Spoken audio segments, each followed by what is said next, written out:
الحمد لله نحمده ونستعينه ونستغفره ونؤمن به ونتوكل عليه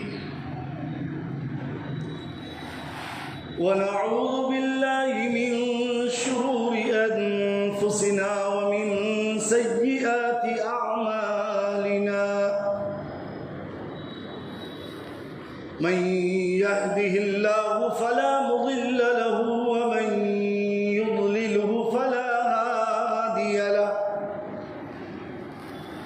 ونشهد أن لا إله إلا الله وحده لا شريك له ونشهد أن سيدنا ومولانا محمدا عبده ورسوله أما بعد فقد قال الله تبارك وتعالى في كلامه المجيد والفرقان الحميد فأعوذ بالله من الشيطان الرجيم بسم الله الرحمن الرحيم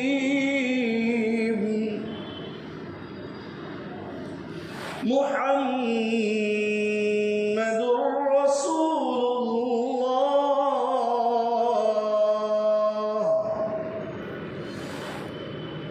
والذين معه أشداء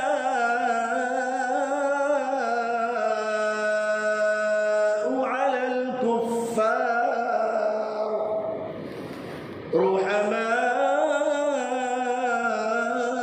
رحماء بينهم تراهم ركعا سجدا يبتغون فضلا من الله ورضوانا وقال النبي صلى الله عليه وسلم لا تسبوا أصحابي صدق الله مولانا العظيم وصدق رسوله النبي الكريم ونحن على ذلك لمن الشاهدين والشاكرين والحمد لله رب العالمين.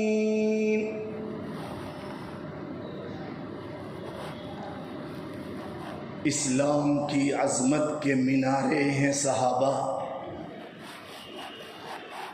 اسلام کی عظمت کے مینارے ہیں صحابہ، گر چاند محمد ہیں تو تارے ہیں صحابہ. معزز و معقر حضرات بزرگان اعظام، نوجوانان ملت اسلامیہ، دور دراز سے آئے ہوئے تمام ہی عزیز دوستو، السلام علیکم ورحمۃ اللہ وبرکاتہ.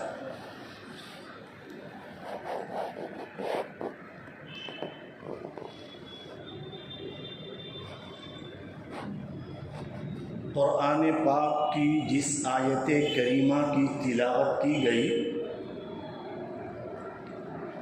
اس میں اللہ تبارک و تعالیٰ ارشاد فرما رہے ہیں کہ محمد اللہ کے رسول ہے. محمد الرسول اللہ، محمد صلی اللہ علیہ وسلم یہ اللہ کے رسول ہیں. والذین معہ اشداء علی الکفار، اور جو محمد صلی اللہ علیہ وسلم کے صحابہ ہیں، ساتھی ہیں، وہ دشمن کے مقابلے میں بڑے سخت ہیں. دشمن کے مقابلے میں بڑے سخت ہیں. رحماء بینہم، دشمن کے مقابلے میں تو سخت ہیں لیکن آپس میں یہ بڑے نرم دل ہیں. تراہم رکعا سجدا، آپ ان کو دیکھیں گے رکوع کرنے والا اور سجدہ کرنے والا. یبتغون فضلا من اللہ ورضوانا، وہ تلاش کرتے ہیں اللہ سے اس کا فضل اور اس کی خوشنودی اور رضامندی. اللہ کا فضل اور اللہ کی رضامندی اور خوشنودی کو یہ صحابہ تلاش کرتے ہیں۔ نبی پاک صلی اللہ علیہ وسلم کی جس حدیث مبارکہ کو پڑھا گیا اس میں پیارے آقا صلی اللہ علیہ وسلم ارشاد فرما رہے ہیں کہ لا تسبوا اصحابی، میرے صحابہ کو گالی مت دو، میرے صحابہ کو برا بھلا مت کہو، میرے صحابہ پر لعن طعن مت کرو، میرے صحابہ کو تنقید کا نشانہ مت بناؤ، میرے صحابہ پر سب و شتم مت کرو۔ کیوں؟ اس لیے کہ اللہ رب العزت نے نبی پاک صلی اللہ علیہ وسلم کے بہت سارے ناموں میں سے ایک نام رکھا ہے، مجتبی اور مصطفیٰ۔ پیارے آقا صلی اللہ علیہ وسلم کا نام بہت ہے۔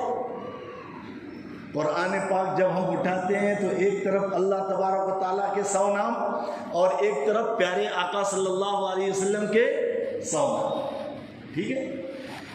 اب ان 100 ناموں میں ہمارے آقا صلی اللہ علیہ وسلم کے 2 نام اور ہیں، انہی میں ایک ہے مجتبی اور ایک ہے مصطفیٰ۔ مجتبی کے معنی بھی چنا ہوا، پسندیدہ، منتخب کیا ہوا، اور مصطفیٰ کے معنی بھی ہے چنا ہوا، پسندیدہ اور منتخب کیا ہوا، جس کو ہم اپنی زبان میں بولیں گے سلیکٹ کیا ہوا، چنا ہوا۔ پیارے آقا صلی اللہ علیہ وسلم کی ایک حدیث ہے، ان اللہ اختارنی، اللہ نے مجھے چنا ہے۔ غور کیجیے، ان اللہ اختارنی، اللہ نے مجھے چنا ہے، واختار لی اصحابی، اور میرے لیے میرے صحابہ کو چنا ہے۔ کس نے چنا ہے؟ اللہ نے۔ میرے یہ جو 1,24,000 کم و بیش صحابہ ہیں، ان کو میں نے نہیں چنا، میرے اللہ نے چنا۔ ظاہر مجھ پر ہوا کہ میں نے گویا حضرت عمر فاروق کے متعلق کیا لکھا ہے کہ یہ مراد مصطفیٰ ہیں۔ نبی پاک صلی اللہ علیہ وسلم نے مانگا تھا نا کہ عمرو ابن ہشام یا عمر بن خطاب، ان دونوں میں سے کسی ایک کو اللہ اسلام کی دولت سے مالا مال کر دے۔ تو یہاں پر یہ بات آتی ہے کہ جب اللہ نے چنا تو نبی نے کیوں مانگا؟ تو اللہ نے چنا ہے اور اس کا القاء نبی پاک صلی اللہ علیہ وسلم کے قلب اطہر پر ڈالا ہے، ٹھیک ہے؟ تو اب اس میں کسی چیز کا، کسی طرح کا تعارض رہ نہیں جاتا۔ تو اللہ کے نبی صلی اللہ علیہ وسلم کیا فرما رہے؟ ان اللہ اختارنی، اللہ نے میرا انتخاب کیا ہے، اللہ نے مجھے پسند کیا ہے، اللہ نے مجھے منتخب کیا ہے، واختار لی اصحابی، اور میرے لیے میرے صحابہ کو بھی اللہ ہی نے چنا ہے۔ بات سمجھنا؟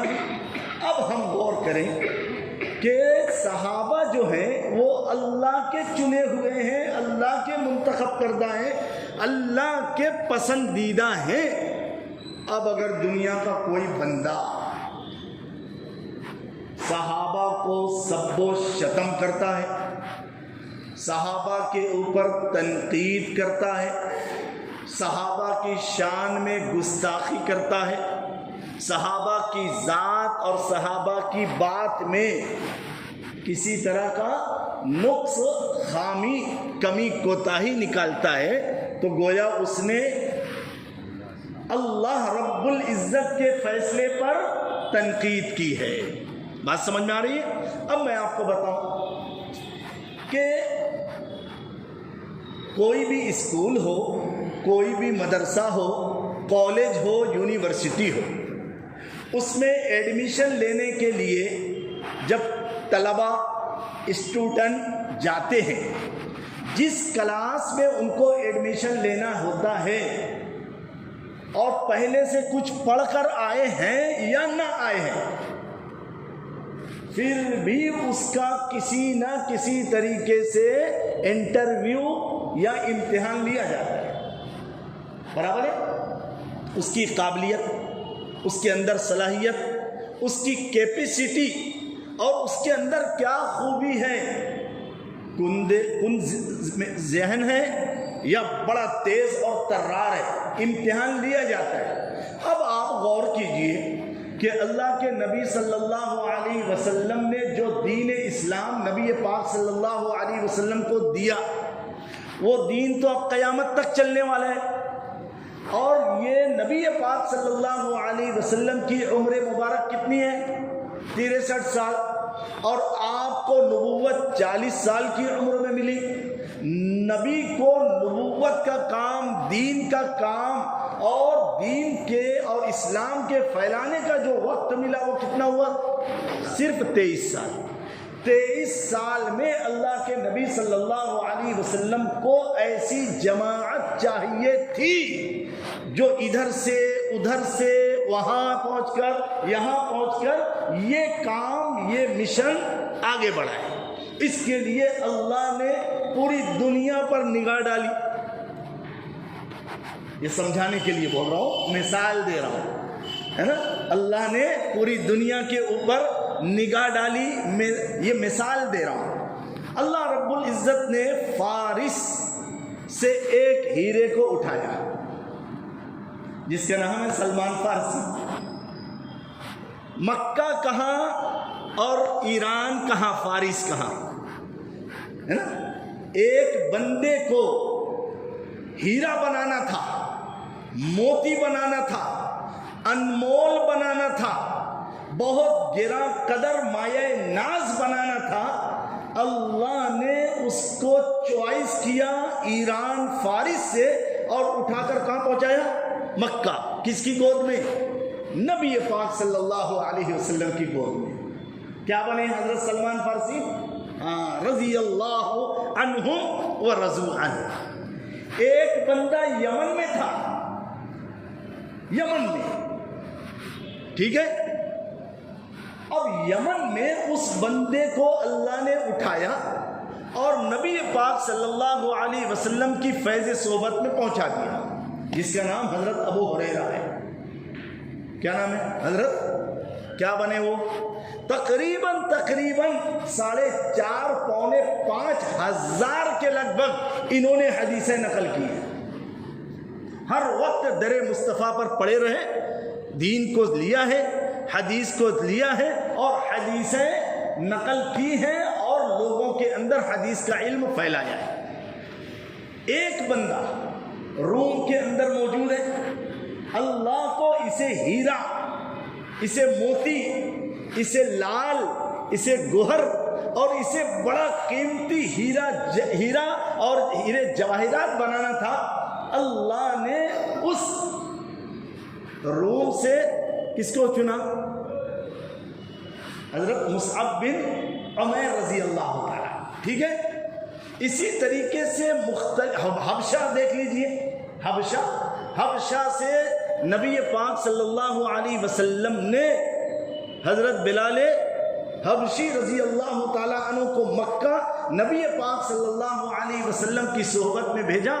وہ بلال کہ اگر نبی امام ہے تو بلال مؤذن ہے نا. کیا مقام، کیا مرتبہ، کیا شان اور کیا اللہ نے عظمت نصیب فرمائی. تو جو کچھ صحابہ کو ملا ہے وہ نبی پاک صلی اللہ علیہ وسلم کی صحبت میں آ کر، صحبت میں رہ کر ملا ہے. ورنہ آپ غور کیجئے، یہ جتنے صحابہ ہیں، ارے بھائی انبیاء کتنے ہیں؟ کم و بیش ہے نا. 1,24,000 انبیاء ہیں. صحابہ کتنے ہیں؟ کم و بیش 1,24,000 ہے نا. برابر ہے. اب غور کیجئے کہ یہ جو صحابہ ہیں، حضرت ابو بکر صدیق سے آخری صحابی تک لے لیجئے، ہر صحابی کسی اعتبار سے وہ بڑا عابد ہے، بڑا زاہد ہے، بڑا مجاہد ہے، بڑا متقی پرہیزگار ہے، بہت کچھ اللہ کے دین کے لیے مٹانے والا ہے، اپنے آپ کو کھپانے والا ہے، اور اپنا مال دولت سب کچھ اللہ کی راہ میں خرچ کرنے والا ہے، قرآن پڑھنے والا ہے، بیان کرنے والا ہے، مبلغ ہے، مذکر ہے، اللہ کا ذکر کرنے والا، کتنی ساری خوبیاں، کمالات، صفات ہیں۔ لیکن اللہ نے صحابہ کے لیے جو نام پسند کیا وہ کیا ہے؟ صحابہ۔ اللہ نے پوری دنیا میں ان صحابہ کو کس نام سے منوایا، کس نام سے ان کی شناخت کروائی؟ صحابی بول دیے، مطلب یہ ہے کہ وہ انسان جس نے ایمان کی حالت میں اللہ کے نبی صلی اللہ علیہ وسلم کو دیکھا ہے اور ایمان کی حالت میں ہی اس کا انتقال ہوا، اس کو کہتے ہیں صحابی۔ آپ غور کیجئے کہ فلاں صحابی کو عابد بول سکتے تھے، زاہد بول سکتے تھے، مجاہد بول سکتے تھے، غازی بول سکتے تھے، قاری بول سکتے تھے، متقی پرہیزگار بول سکتے تھے، لیکن اللہ نے صحابہ کے لیے جو نام پسند کیا ہے وہ کیا پسند کیا ہے؟ صحابہ۔ اللہ کو بتلانا تھا کہ صحابہ کے اندر یہ جو خوبیاں آئی ہیں، صحابہ کے اندر جو کمالات آئے ہیں، صحابہ کے اندر جو عمدہ صفات آئی ہے، صحابہ کے اندر جو قابلیت صلاحیت آئی ہے، یہ صرف اور صرف نبی پاک صلی اللہ علیہ وسلم کی صحبت میں آئے تو یہ خوبیاں، یہ کمالات، یہ اچھائیاں، یہ صفات، یہ قابلیتیں، یہ صلاحیتیں آئی ہیں۔ بات سمجھ میں آ رہی ہے؟ بات سمجھ میں آئی؟ اسی لیے آپ دیکھیے کہ ایک بہت بڑے اللہ والے جو ابھی ملک پاکستان میں ان کے اہل خانہ رہتے ہیں، اس زمانے کے جو شیخ الاسلام پاکستان ہیں، مفتی تقی عثمانی صاحب، ان کے والد بزرگ مفتی شفیع عثمانی رحمۃ اللہ علیہ، انہوں نے ایک مرتبہ حکیم الامت مجدد ملت حضرت مولانا اشرف علی تھانوی نور اللہ مرقدہ کے خدمت میں ان کے پاس جا کر ایک سوال کیا اور گویا ایک طریقے کا علمی اعتراض کیا کہ علامہ رومی رحمۃ اللہ علیہ نے صحبت کے متعلق، ہے نا، صحبت، اچھوں کی صحبت کے متعلق جو شعر لکھا ہے اس میں ایسا لگتا ہے کہ غلو کیا گیا ہے، بڑا چلا کر پیش کیا گیا ہے۔ کہا کہ کون سا شعر؟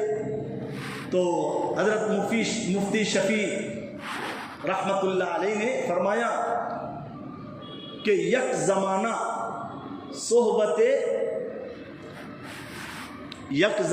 صحبت با اولیاء، یک زمانہ صحبت با اولیاء، تھوڑی دیر اللہ والوں کے ساتھ بیٹھ جانا بہتر از 100 سالہ طاعت بیریہ۔ یہ فارسی شعر ہے، بہتر از 100 سالہ طاعت بیریہ۔ کیا مطلب؟ کہ یہ 100 سالہ بغیر ریا والی عبادت سے بہتر ہے۔ کیا کہا؟ 100 سال کی بغیر ریاکاری والی عبادت سے بہتر ہے کسی اللہ والے کی تھوڑی دیر کی صحبت کا مل جانا۔ تو یہ کچھ زیادہ نہیں ہو گیا؟ یہ کچھ زیادہ نہیں لگ رہا ہے؟ تو حکیم الامت مجدد ملت حضرت مولانا اشرف علی تھانوی نور اللہ مرقدہ نے کہا کہ مفتی شفیع صاحب، میں اس میں تھوڑی ترمیم کر لوں، تھوڑی چینجنگ کر لوں، تھوڑی تبدیلی کر دوں؟ کہا کریے۔ کہا کہ یک زمانہ صحبت با اولیاء، تھوڑی دیر اللہ والوں کے ساتھ بیٹھ جانا، تھوڑی دیر اللہ والوں کی صحبت پا جانا بہتر از لک سال ہے نا. طاعت بیریا یہ بہتر ہے 1,00,000 سال کی بغیر ریاکاری والی عبادت سے. تو مفتی صاحب نے کہا کہ حضرت میں تو ابھی 100 سال کی ریاکاری کے بغیر والی عبادت پر اعتراض کر رہا تھا, آپ نے 1,00,000 سال کہہ دیا. کہا کہ ہاں. اور پھر اس کو بخاری شریف کی ایک روایت ہے, اللہ کے نبی صلی اللہ علیہ وسلم میدان جہاد میں غزوہ ہو رہا ہے, پیارے آقا صلی اللہ علیہ وسلم پر ایمان لانے والے اس طرف ہے اور سامنے کفار کا مجمع ہے, کفار ہے. ایک بندہ آتا ہے اور کہتا ہے کہ یا نبی اللہ پہلے میں ایمان لاؤں یا کافروں سے لڑوں, پہلے میں آپ کے اوپر ایمان لاؤں یا کافروں سے لڑوں. اللہ کے نبی صلی اللہ علیہ وسلم نے ارشاد فرمایا کہ پہلے ایمان لاؤ. چنانچہ اس نے کلمہ پڑھا ہے نا. کلمہ پڑھنے کے بعد ہتھیار تو تھے ہی, سامنے گھسا ہے اور گھسا ہے, مارا ہے بہت لوگوں کو اور اس کے بعد شہید ہو گیا. اللہ کے نبی صلی اللہ علیہ وسلم نے ارشاد فرمایا کہ اس آدمی کا عمل قلیل تھا, تھوڑا تھا, لیکن اجر عظیم ہے. اس آدمی کا عمل قلیل تھا, تھوڑا تھا, لیکن اجر عظیم تھا. اس نے ایمان قبول کرنے کے بعد, اسلام قبول کرنے کے بعد نہ کوئی نماز پڑھی, نہ تلاوت کی, نہ حج کیا, نہ زکوٰۃ دی, نہ کوئی اور کام کیا سوائے جہاد فی سبیل اللہ کے. لیکن اس کو کیا ملا؟ اس کو وہ ملا کہ کوئی بندہ 1000 سال عبادت کرے, 1000 سال ریاضت کرے, 1000 سال تلاوت کرے, 1000 لاکھوں اربوں خربوں روپیہ خرچ کر دے, پھر بھی وہ اتنی ساری عبادت, ریاضت, جوہد اور بہت ساری نیکیاں کمانے کے باوجود بھی وہ اس صحابی کے مقام اور مرتبے کو پہنچ نہیں سکتا. بات سمجھ میں آئی؟ کیوں؟ اللہ کے نبی صلی اللہ علیہ وسلم اور دیگر انبیاء, رسول, پیغمبر کے بعد اگر کسی کا اس دنیا میں سب سے بلند اور بالا مقام ہے, درجہ ہے, تو وہ کس کا؟ صحابہ. اسی لیے پیارے آقا صلی اللہ علیہ وسلم نے ارشاد فرمایا اصحابی کالنجوم, میرے صحابہ ستاروں کے مانند ہیں. فَبِأَيِّهِمْ اِقْتَدَيْتُمْ اِهْتَدَيْتُمْ, ان صحابہ میں سے تم جس کی بھی اتباع کر لو, اقتدا کر لو, تم ہدایت پا جاؤ گے, ہدایت پا جاؤ گے.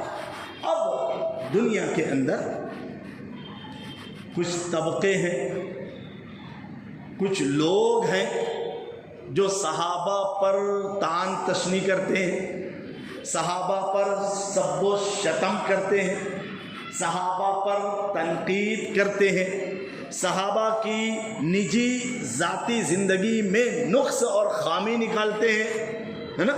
جبکہ اللہ کے نبی صلی اللہ علیہ وسلم نے ارشاد فرما دیا الصحابۃ کلہم عدول, تمام کے تمام صحابہ یہ کیا ہیں؟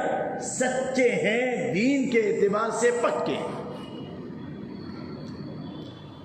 اور میرے صحابہ کو برا مت کہو. دیکھو ہم ہر جمعہ جو خطبہ دوسرا پڑھا جاتا ہے نا, اس میں ہم سنتے ہیں اللہ اللہ فی اصحابی. کیا مطلب ہے؟ یہ اللہ کیا ہے؟ یہ اصل ہے اتقوا اللہ, اللہ سے ڈرو. اتقوا اللہ, اللہ سے ڈرو. کس بارے میں؟ فی اصحابی, میرے صحابہ کے بارے میں. لا تتخذوہم غرضا من بعدی, میرے بعد ان کو نشانہ مت بنانا تنقید کا, تنقیص کا, توہین کا, تذلیل کا، ان کی ذات میں، ان کی بات میں، ان کے کام میں، ان کے اعمال میں، ان کی گفتار میں، ان کے کردار میں کسی طرح کا کوئی نقص نکالنے کی کوشش مت کرنا۔ کیوں؟ فمن احبہم فبحبی احبہم، جو ان سے محبت کرے گا وہ میری وجہ سے ان سے محبت کرے گا، میری محبت کرنے کی وجہ سے ان سے محبت کرے گا۔ ومن ابغضہم فببغضی ابغضہم، اور جو ان سے بغض رکھے گا، دشمنی رکھے گا، ان کے متعلق عناد بھرے گا، تو وہ پہلے مجھ سے دشمنی کرے گا، میرے سے دشمنی کرنے کی وجہ سے وہ میرے صحابہ سے دشمنی کرے گا۔ آپ غور کیجئے کہ اللہ کے نبی صلی اللہ علیہ وسلم نے اتنی سخت وعید بتا کر صحابہ کا مقام اور مرتبہ بتلا دیا کہ صحابہ کے بارے میں اپنی زبان کو جنبش مت دینا، اپنی زبان کو تالو سے مت لگانا، میرے صحابہ کو اللہ نے چنا ہے، تم کو کیا حق بنتا ہے کہ میرے صحابہ میں سے کسی صحابی کے متعلق اول فول بکنا یا حفوات اور بکواس بکنا۔ یہ تھوڑی سی تمہیدی بات میں اس لیے کیا ہوں کہ آپ حضرات نے ابھی سوشل میڈیا پر دیکھا ہوگا، پڑھا ہوگا، سنا ہوگا، اسی ہفتے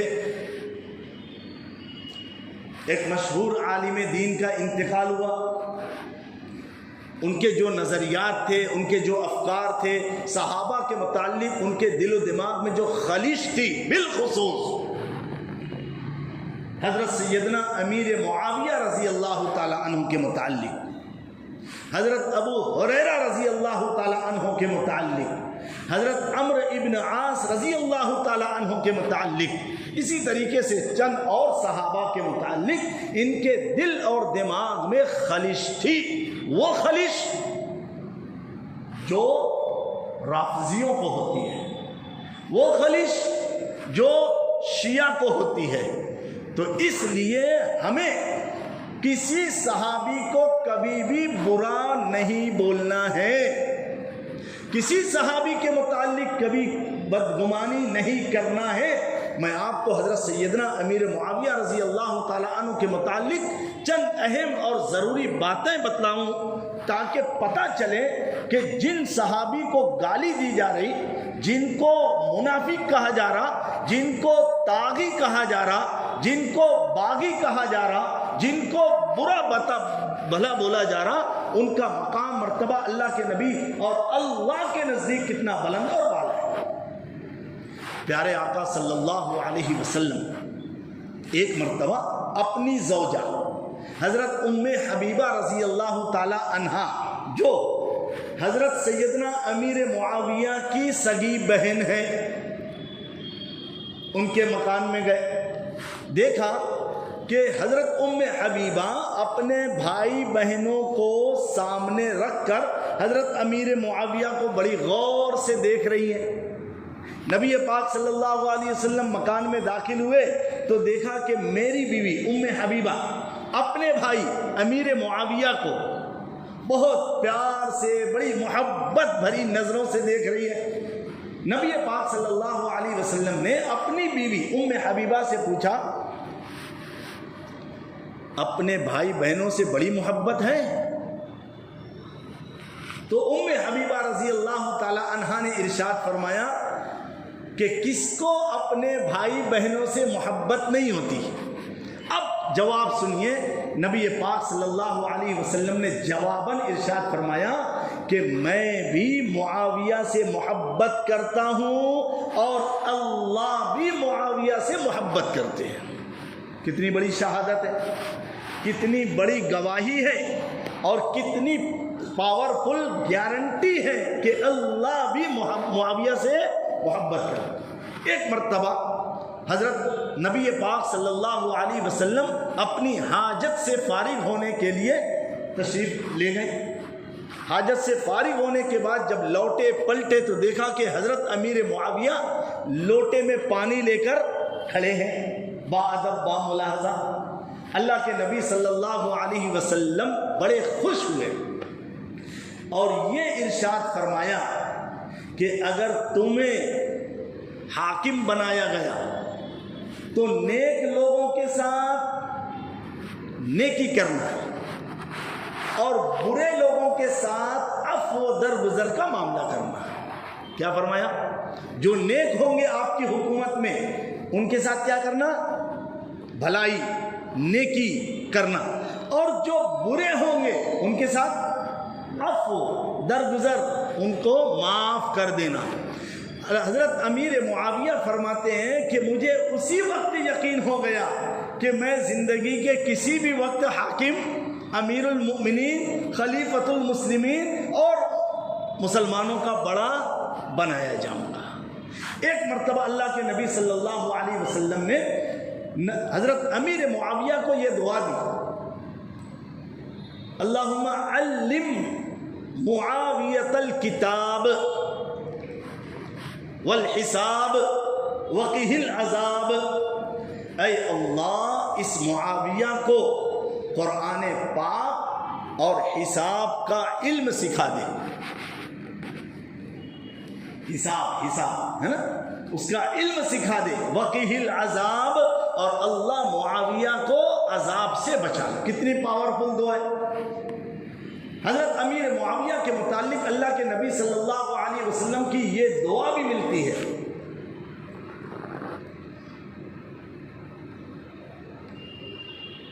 اللہم، معاویہ کے بارے میں یہ جملے ملتے ہیں کہ یہ معاویہ یہ ہادی بھی ہیں، مہدی بھی ہیں، وہدی بھی ہیں.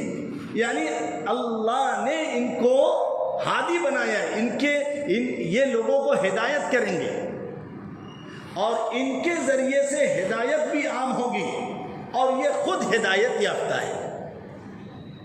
ٹھیک ہے. اسی طریقے سے اللہ کے نبی صلی اللہ علیہ وسلم نے ایک مرتبہ یہ خوشخبری، یہ بشارت دی تھی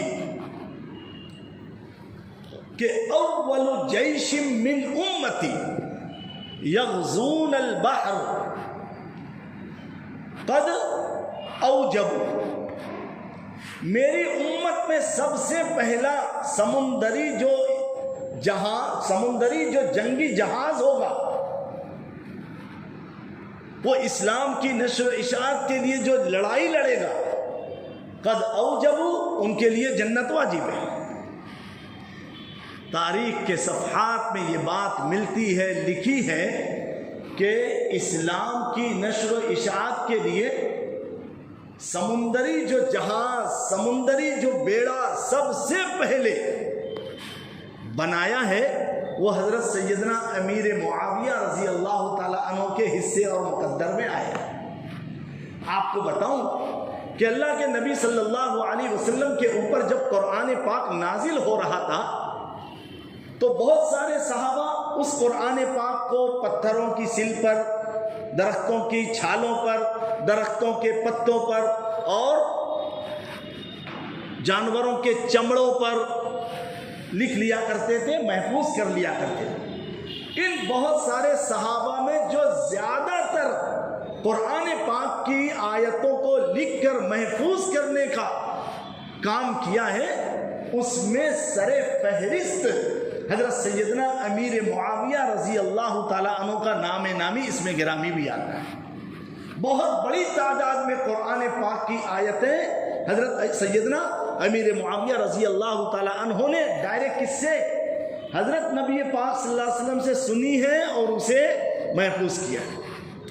آپ صلی اللہ علیہ وسلم اسلام کی دعوت دینے کے لیے پوری دنیا کے بہت سارے غیر مسلم بادشاہوں، گورنروں کو خطوط لکھا کرتے تھے. حضرت امیر معاویہ لکھنا بھی جانتے تھے، پڑھنا بھی جانتے تھے اور کئی زبانیں جانتے تھے، کئی زبان کے ماہر تھے. تو 165 خطوط میں سے 163 خطوط حضرت امیر معاویہ نے نبی پاک صلی اللہ علیہ وسلم کی طرف سے دیگر ملکوں کے بادشاہوں، حکمرانوں، امراء کو خطوط لکھے ہیں۔ اتنی بڑی سعادت حضرت سیدنا امیر معاویہ رضی اللہ تعالیٰ عنہ کے حصے میں آئی ہے۔ نبی پاک صلی اللہ علیہ وسلم سے حدیث سننا اور اسے نقل کرنا پوری ایمانداری کے ساتھ، پوری دیانتداری کے ساتھ، پورے تقوی اور طہارت کے ساتھ آپ نے 163 حدیثیں، کتنی؟ 163 حدیثیں اللہ کے نبی صلی اللہ علیہ وسلم سے سنی ہے اور اسے نقل کیا ہے۔ ہم کو کیا حق ہے کہ ہم حضرت سیدنا امیر معاویہ کے متعلق غلط بولیں اور غلط سنیں؟ اللہ نے ان کے متعلق تو صرف حضرت سیدنا امیر معاویہ نہیں، دیگر تمام صحابہ اور صحابیات کے متعلق تو کیا فرمایا ہے قرآن پاک میں؟ اولئک هم المفلحون، یہی کامیاب ہونے والے ہیں۔ اولئک هم المتقون، یہی تقوی طہارت کے علم بردار ہیں۔ اولئک هم الفائزون، یہی کامیاب ہونے والے ہیں۔ اولئک هم القانتون، یہی قناعت اختیار کرنے والے ہیں۔ اولئک هم الصادقون، یہی سچے ہیں۔ اولئک هم الراشدون، یہی لوگ ہدایت یافتہ ہیں۔ کتنی ساری بشارتیں، خوشخبریاں قرآن پاک میں اللہ نے ان کے متعلق ارشاد فرمائی۔ اب ہم ان لوگوں کی جو دین اسلام کا چولا پہن کر دین اسلام کو کھوکھلا کرنا چاہتے ہیں، ان کی الٹی سلٹی آڑی ترچھی باتوں کو سن کر ہم کسی صحابی یا کسی صحابیہ کے متعلق غلط بولیں گے، یاد رکھیے دین بھی بچے گا نہیں، اسلام بھی اور ایمان بھی ہمارا محفوظ نہیں رہے گا۔ اس لیے ضرورت اس بات کی ہے کہ اس گئے گزرے زمانے اور ماحول میں ہم صرف سوشل میڈیا سے کام نہ چلائیں، اپنے مسلک کے مستند علماء کرام سے تحقیق کریں کہ یہ بات یہاں یہ لکھی ہے، یہ بات وہ بول رہا ہے، یہ بات پھیلائی جا رہی ہے، حقیقت کیا ہے؟ تو علماء کرام آپ کو صحیح راہ بتلائیں گے، صحیح چیز کا علم آپ کو سکھائیں گے۔ اللہ رب العزت حضرت امیر معاویہ رضی اللہ تعالیٰ عنہ، حضرت ابو ہریرہ، حضرت مغیرہ بن شعبہ، حضرت عمرو ابن عاص، حضرت عائشہ صدیقہ اور دیگر تمام صحابہ کی اور صحابیات کی خدمات کو قبول فرمائے۔ اللہ ان کو بہتر سے بہتر جزائے خیر نصیب فرمائے اور ہم کو صحابہ کی شان میں، انبیاء کی شان میں ہر طرح کی ادنا سی ادنا گستاخیوں سے معمون محفوظ فرمائے۔ اللہ ہمارے دین، ایمان، اعمال اور صحابہ کو مزید تقویت نصیب فرمائے۔